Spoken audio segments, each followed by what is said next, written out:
El Shaddai, El Shaddai, El Ayun Adonai. Siglo y siglo es igual su poder y su majestad. El Shaddai, El Shaddai, El Kankana Adonai. Y alabaré y te exaltaré, El Shaddai. Puedo seguir, ¿eh? Tantos años que se habla. No, no era para que aplaude. No era para que aplaude, no.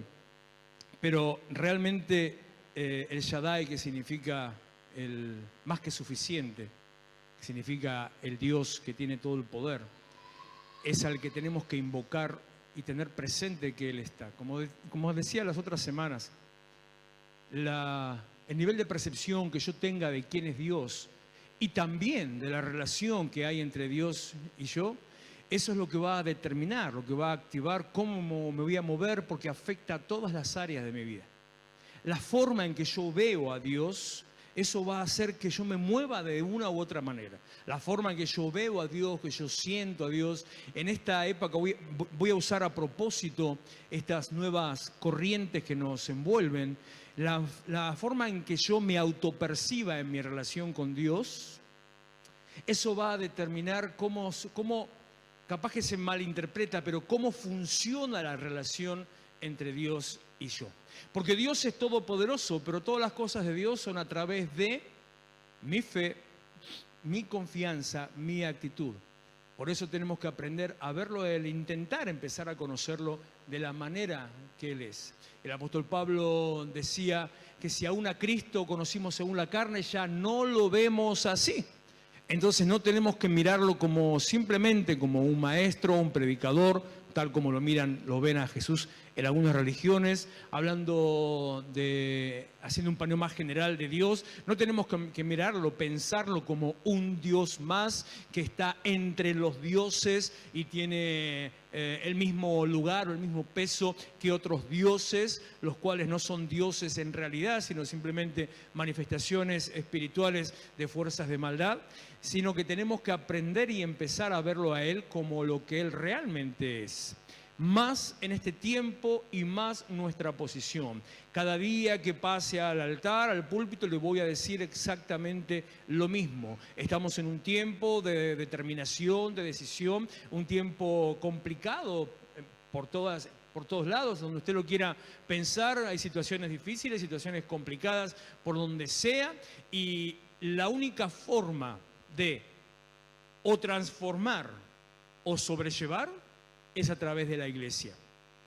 Y ahí también depende otra vez nuestra capacidad de entender, nuestra percepción, porque cuando yo le digo, tal vez cuando yo le digo es a través de la iglesia o depende de la iglesia o lo que es ser iglesia, tal vez usted en su interior lo que siente es, bueno, tengo que congregar, que por supuesto tiene que congregar.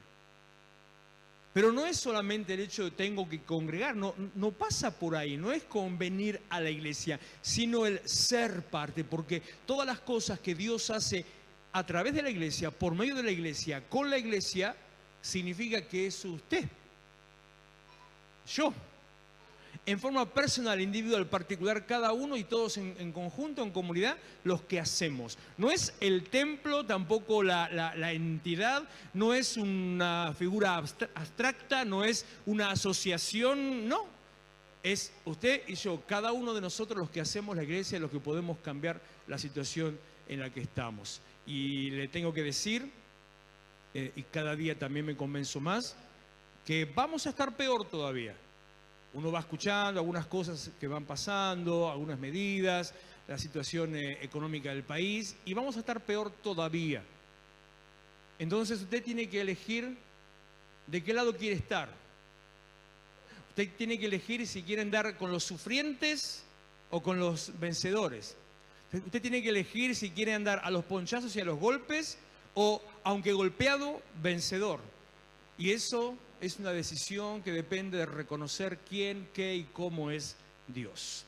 Así que cada día yo le animo a tomando tal vez el pasaje o la canción que estábamos cantando recién, yo lo animo a cada día a reconocer que Él es el Dios eterno, que todo se sujeta a Él y que yo estoy en Él y Él está en mí.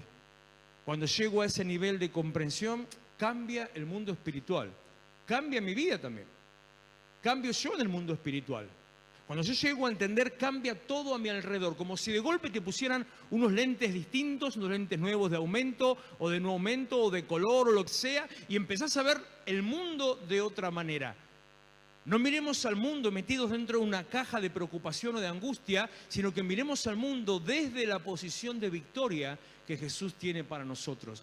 Aunque no la experimente todavía en la carne, aunque no se le haga realidad todavía hoy, si está pasando un proceso, si hay una situación difícil, si hay algún problema en su casa, en su trabajo, en su familia, lo que sea, que todas cosas que pueden pasar y que a todos en algún momento nos van a golpear, y si nunca le pasó nada, agárrese porque le va a pasar, porque es parte del crecimiento, es parte del desarrollo, es parte del mismo proceso en que Dios nos va ministrando. Pero una cosa es después de esa situación terminar tirado, y otra cosa, aunque rengo, de pie.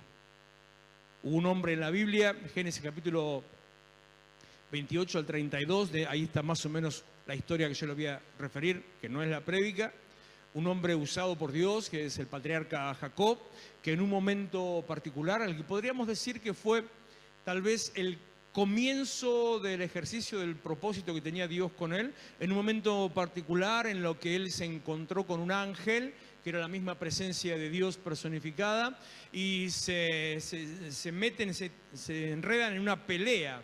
No sé de qué manera habrá sido esa pelea, pero dice que estaba peleando Jacob con el ángel, él viéndolo como un hombre, un varón, peleando a las piñas, andarían revolcados por el piso y no se soltaban y no lo dejaba ir. Y en un momento determinado, Jacob le dice al ángel, cuando reconoció que provenía de Dios, le dijo: no te dejaré hasta que no me bendigas. Le estaba reclamando, exigiendo el hecho de dame la bendición.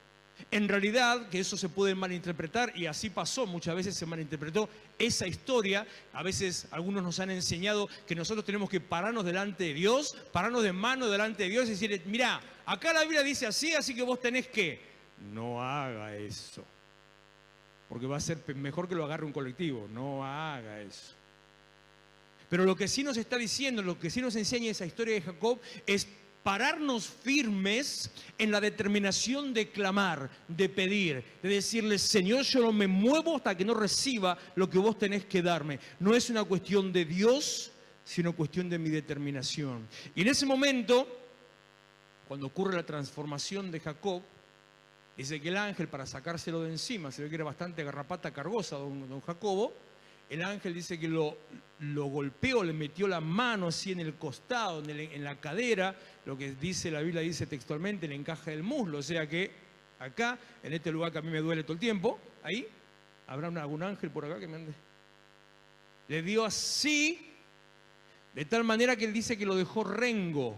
Bueno, dice cojo. Yo no sé hasta qué punto habrá sido exactamente, porque no hay una aclaración, pero puede ser desde renguear hasta arrastrar. No sé cuál era la condición de esa pierna. No sé si quedó que simplemente iba rengueando o si el tipo tenía que arrastrarla porque la pierna le quedó inmovilizada.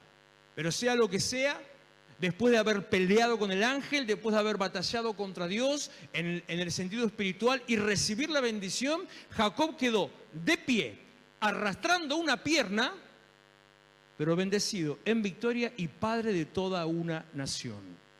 La promesa de Dios es que tal vez tengas algún golpe, algún magullón, pero la decisión es a estar muerto y tirado o de pie con algún que otro magullón. Y Dios tiene para vos un propósito de bendición. Con Jacob fue el fundador prácticamente de la nación de Israel, el receptor de las promesas, en forma práctica de las promesas de Dios a Israel, y esa misma herencia podemos tener nosotros en nuestras vidas.